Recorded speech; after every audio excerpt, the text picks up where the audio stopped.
संसार में बहुत बितके है, बहुत धर्म देखा, बहुत कर्म किया, बहुत भक्ति किया, बहुत उधर उधर भिटका, तभी गुरु को वाणी बोलनी पड़ती है। नहीं तो बात गई नहीं तो हमारी भी बात नहीं जाएगी अंदर। वो मेरा कांटा जाके तुम्हारा कांटा निकाल के आता है। जो तुम्हारे को जगत का कांटा भरा है, यहाँ सत्कर्म का या बदकर्म का, तो सब वाणी मिक्स जाएंगी, वो सब कांटा निकाल के तेरे को खाली कर देगी। तो जगत है कहाँ? जो जगत तुमको दिखाई देता है, तो सब शब्द आकर तुम बोलेगा, तू ही बोलेगा, सब शब्द बेमाना है, जिसमें कोई अर्थ नहीं है।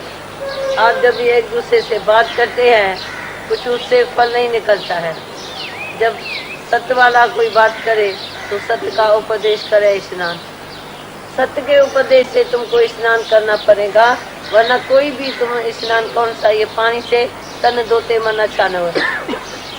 ये तन धोने से, नहाने से, गंगा जी में भी नहाने से, चार धाम में भी नहाने से कुछ भी फल नहीं निकलता है। अपने को खुश करते हैं, मैंने किए क्या है, मंच में मनोरंजन है ही हमेशा, तो वो भटकता रहता है, तभी उसको शांति आती है। भटके नहीं तो उसको शांति नहीं आती। इसीलिए वो सब चार ये साधन करते हैं, वेद शास्त्र पुराण कुरान। मनुष्य सुख से रात तक बैठे करे क्या, उसका मन 14 फिरता है। हमको कौन सा आधार चाहिए? ये हमको भी किसी पुस्तक का, कॉपी का, पेन का आधार चाहिए। पेन पन्ना ये सब आर्टिफिशियल है। अच्छा तू तो लिखता है, देखो सूरदास बोलेगा मैं तो भाई लिख नहीं सकता हूँ, मैं तो आंखों से भगवान का दर्शन भी नहीं कर सकता हूँ, फिर मेरे को कैसे मुक्ति मिलेगी? उसका क्वेश्चन उठेगा।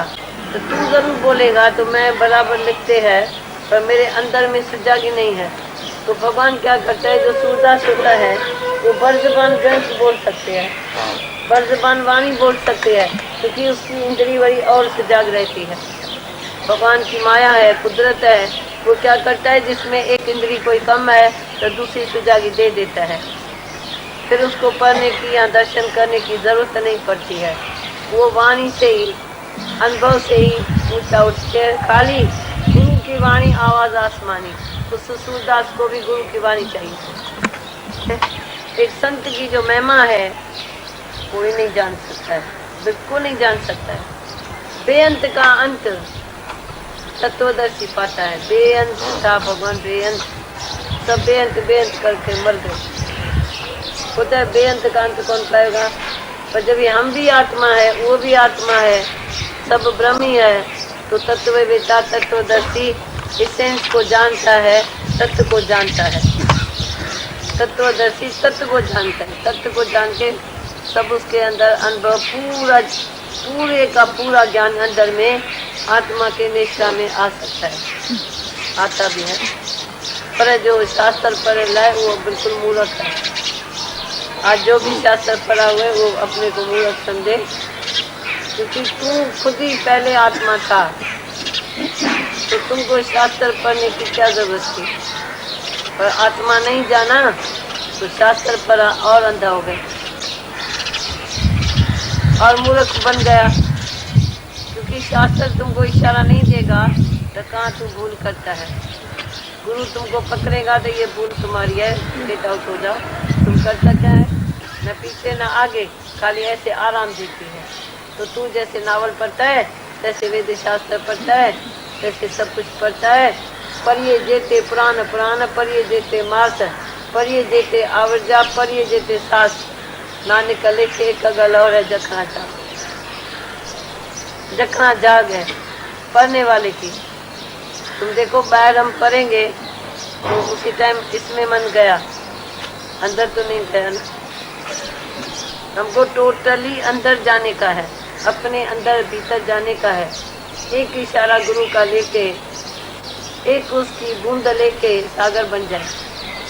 एक बूंद ब्रह्म ज्ञान की मस्त करे दिन रैन। ये मुंह बंद किया तो मोती हो जाएगा। ये मुंह नहीं बंद किया, उससे बात किया, उससे बात किया, उससे बात किया, मौन है सोन, वो तुमने समझा नहीं। तो मौन है सोन। और शास्त्र पढ़ने के अंदर में जरूर बुद्धि रहेगी ना, बुद्धि रहेगी ना। तो मैं पढ़ा लिखा हूँ, ये अनपढ़ है, ये लिखेला है। जैसे कोई होशियार आदमी है दुनिया में, ये मैं होशियार हूँ, ये बेवकूफ़ है, इसको तो ये भी नहीं आता है, इसको तो ये भी नहीं आता है। तो तुम्हारी होशियारी किस काम की है? अपने मन को होशियारी से वास करेगा, अपने अहंकार को होशियारी से नाश करेगा, अपने भूल को तू पकड़ेगा। तुम बोलो, उन होशियारी से क्या हुआ? उन पढ़े लिखे आदमी से क्या हुआ? अहंकारी सिद्ध होगा, निरंकार नहीं बनेगा। जितनी भी दुनिया में विद्या पढ़ी वो सब अविद्या हो गई। जितनी भी पढ़ी, आत्म अनुभव में सब कुछ मिल जाता है। क्यों? ये सारी सृष्टि आत्मा के तख्ते पर खड़ी है। सारी सृष्टि, जैसे हम धरती पर बैठे हैं, ऐसे सारी सृष्टि आत्मा के तख्त पर सारी सृष्टि खड़ी है। तो तत्ववेता ने तत्व को जाना, इसेंस को जाना, उसको ऊपर को जानने का जरूरी नहीं है। जितना भी ऊपर नाम रूप है, जितना भी ये सब नाम रूप का जितना भी प्रपंच है, वो प्रपंच ही है, कोई दूसरा सत्य नहीं है। नाम रूप, उसका नाम है जगत। देखो हर चीज को नाम है ना। अब बोलेंगे फूल है, टारी है, पत्ता है, आदमी है, औरत है, गद्दा है, गोरा है, सब नाम रूप है, टोटल नाम रूप है। तो उसमें ना वो तत्व भूल जाता है, इसेंस भूल जाता है। पर जो इसेंस को पकड़ता है उसको वही नाम रूप भूल जाता है। वो तत्व को बैठ के देखता है, तत्व में क्या होता है, वो कुछ बनता नहीं है। इंसाफ ही इंसाफ है। जो वो भगवान को जानता है तो वही है, मैं नहीं हूँ, तो देखते हैं इंसाफ ही इंसाफ है, सच्ची सच है, उते सच्ची सच निभरे। भगवान के पास राम राज में सच्ची सच है, पर तू ही झूठा है। झूठा टिके न को, इस ज्ञान में भी झूठा टिकेगा नहीं। आएगा जाएगा, आएगा जाएगा, पर झूठा टिके न को, क्योंकि इधर भगवान को प्योरिटी चाहिए। जैसे सोने को आग में डालो तो चमकता है, ऐसे तुमको भी हालत भेजेगा भगवान। जब इस रास्ते में आएगा तो तुम्हारा आखिरी जन्म होगा, इसके बाद तुमको जन्म में नहीं जाने का है। तो जितनी भी परीक्षा भगवान के पास होगी, तेरे को भेज के सोना बनाएगा। बोलेगा इस हालत में फेल है, पास है, ये हालत, ये हालत, ये हालत। ये तू दे अध्यास में होगा, फिर फेल फेल फेल, रास्ते में चल पड़ा पर फेल होता गया। तो तुम जानते हैं तेरे बच्चे फेल होते हैं, कितना दुख होता है। भाई बेचारा इस साल भी फेल हुआ, उस साल भी फेल। तो फेल्यूर न होवे, हमेशा हम पास रहे, तो भगवान कैसी भी मूड में हमारी परीक्षा ले। भगवान जी की वाणी, आवाज आसमानी। अभी अभी सुना ना आपने? जो हमको जगत का कांटा पड़ा है वो खाली करना है। ओहो, मैं तो वारे जाती हूँ। हे गटगटवासी दादा लक्ष्मी भगवान कहाँ मेरी जिंदगी में आए। ये किसको पता चलेगा, इतनी बड़ी बात और इतनी आसानी से हमें डाल गए हमारे अंदर। ये आसान काम है। करोड़ों जन्मों तक हम इसी में भटक रहे थे प्यारे बच्चों। ये जगत का कांटा जो था, तन धोए मन उजला ना होए। तन तो धो लिया, कबीर के दोहों में भी यही आता है, लेकिन मन वही कल का है। सुबह नहा धो के अच्छे कपड़े पहन के परफ्यूम लगा के आप बाथरूम से निकलोगे, और अगर घर में जो कल की बात है, चाहे बेटा है, बहू है, जो और भी प्राणी है, और देखना बाहर निकलोगे, you won't say even hello, good morning, Hariom, आपके मन में मैल ही रहेगी। ये मीनिंग है उसका। इसमें हम क्या करते हैं, उस बात को अलग रखते हैं, लेना देना जो कर, चाहे घर में है, फ्रेंड्स हैं, सत्संगी हैं, जो भी हैं, पड़ोसी हैं, फिर मिलते ताज़ा हैं। इसको बोलते कम फ्रॉम नोवेयर। भगवान जी बोलते थे तुम उस भासे मन से बात करते हो दूसरे के साथ। तन धोए मन उजला ना होए। उस जहाँ हमने रहना है वहाँ बातचीत तो करनी पड़ेगी ना। अगर रिसीविंग माइंड है, नहीं है, तो चुप हो जाओ, भगवान से प्रेयर करो, भगवान जी की बोलो, करी मेरा ऐसा ऐसा है, गलत फहमी हो गई है, उसको ठीक करना है, काम खत्म। किसी भी सत्कर्म को से वो फल नहीं निकलता जो ज्ञान से निकलता है। प्यारे जी, आप सब ने ही अनुभव करा होगा। जप तप माला तपस्या, वशिष्ठ जो थे राम के गुरु, 60,000 तपस्या करी थी लेकिन कुछ नहीं मिला था। बड़ी बड़ी दृष्टांत दिए हुए हैं, अगर पुरानी वाणियाँ आप देखो, पीछे जाओ तो बहुत कुछ मिल जाए आपको। और वही वशिष्ठ जो उनके गुरु थे राम के, उन्होंने आदि घड़ी सत्संग की को क्या बताया कि अभी अभी ज्ञान से घर में झगड़ा हो रहा है, हम क्या करेंगे, हम ज्ञान से चलेंगे, ना कि माला राम राम जपूंगी उस समय। ये मीनिंग है, ज्ञान का फल अभी के अभी मिलता है। Books and prayers are useless.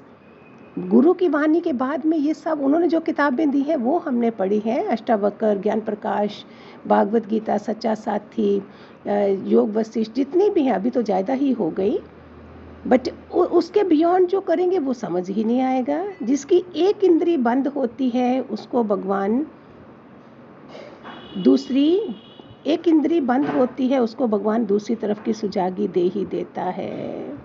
इसमें एक छोटा सा दृष्टांत सुनाती हूँ, शायद ये थोड़ा 2 मिनट और लंबा हो जाए, कोई बात नहीं, छुट्टी है, चाय को पीनी या ठंडा शक्कर नींबू पानी वगैरह बना के बैठ जाओ, ले लो, थोड़ा समझ आ जाएगी, क्योंकि ये बहुत इम्पॉर्टेंट है इस चीज़ को समझना जो दृष्टांत मैं बताने जा रही हूँ, जो हम सबकी कहानी है। राजा जयति के बारे में आपने सुना होगा पहले भी, जिसकी जवानी उसने बेटे से ली थी।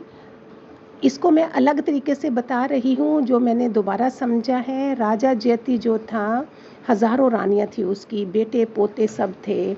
जब 100 साल उम्र हो गई तो जमराज जी आ गए उसको लेने, और वो क्या बोलता है, अरे अरे अरे अभी 100 साल ख़त्म हो गए, मैं तो नहीं जा सकता, मैंने जाना ही नहीं कुछ भी। जमराज को बोलता है कि, जमराज बोलते हैं ठीक है तुम नहीं जाओगे, तुम 100 साल और मांगते हो मैं दे देता हूँ, लेकिन किसी और को जाना पड़ेगा।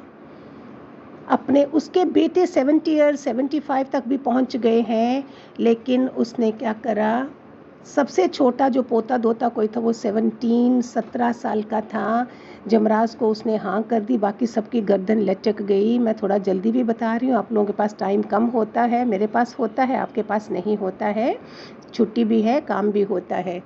तो उसने क्या करा, 17 साल के लड़के ने हाँ कर दी। सुनना, बहुत ध्यान से सुनना, उसने क्या, जमराज को भी तरस आ गया, क्योंकि जमराज कठोर होता है, उसके साथ में रहने वाले कठोर होते हैं, लोगों को ला ला के वो कठोर बनते हैं, डॉक्टर कठोर बन जाता है बीमारियों को ठीक करते करते।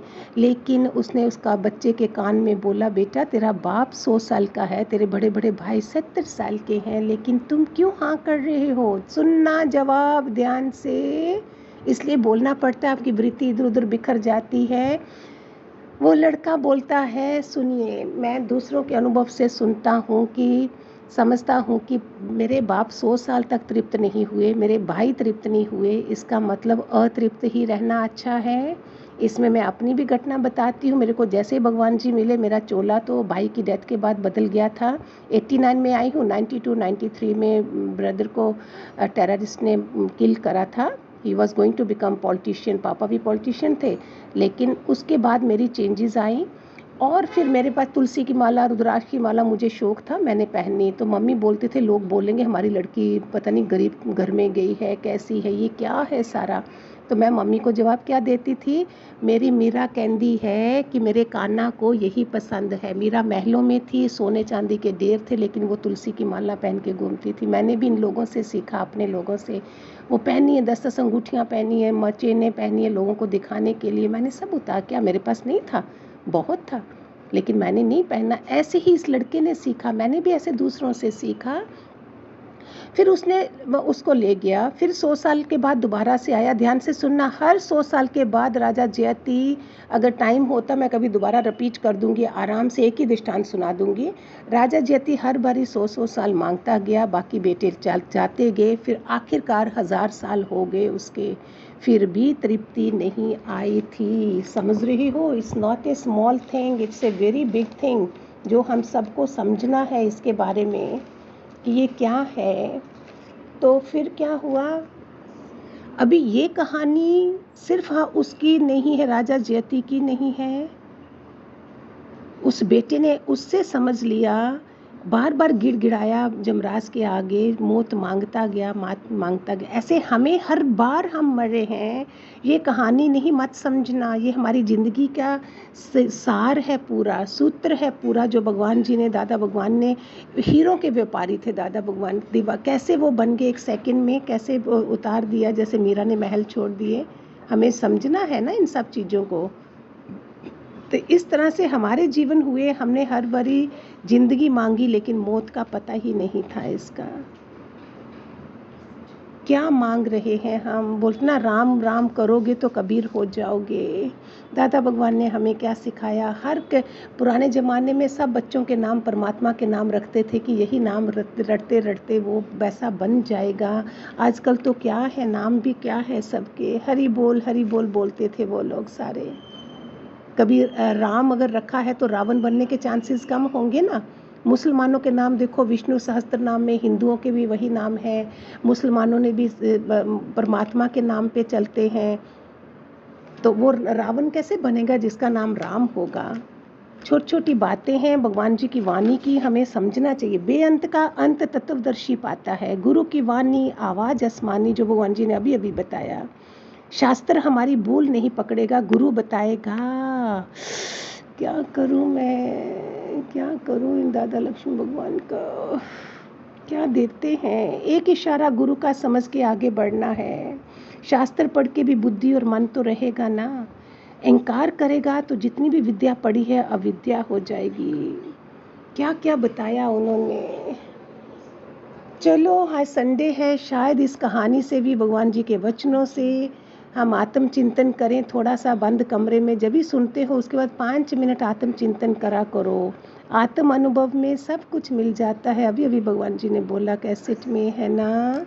खूब सारे आशीर्वाद, ये मैं और भी डिटेल में बताऊंगी आपको। हरिओम।